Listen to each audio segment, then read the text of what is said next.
Diploma oziroma magisterij mi je na osebnem nivoju prinesel zadoščenje, predvsem pa veliko veščin, ki so potrebna za delo tako v nevladnih organizacijah, kot tudi v javnem sektorju. Predvsem pa sem spoznavala preko študija vso delo, ki sem ga že nekoč v preteklosti upravljala preko praktičnih in pa teoretičnih znanj.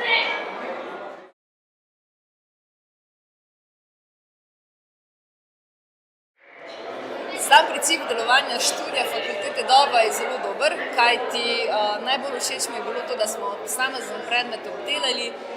in smo se lahko res tekom celotnega študija vedno posvetili določenemu predmetu za določeno obdobje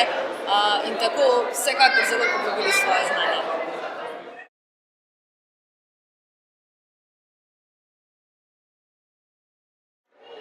Ta pridobljena znanja v okviru magistrskega študija smo vsekakor dobro izkoristili, predvsem pa na nivoju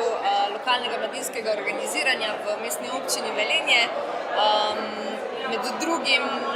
je v bistvu moja diplomska oziroma magistrska naloga prinesla tudi en del knjige Velenjska mladina skozi čas in pa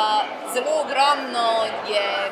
dodal tudi predmet lobiranje, kajti v okviru študija smo takrat tudi v Velenju sprejeli drugo lokalno mladinsko strategijo, za katero je bilo potrebno tudi kaj zlobirati, tako da ogromno znanja je pripomoglo k temu, da smo tudi mladi v Velenju bili lahko malo bolje organizirani.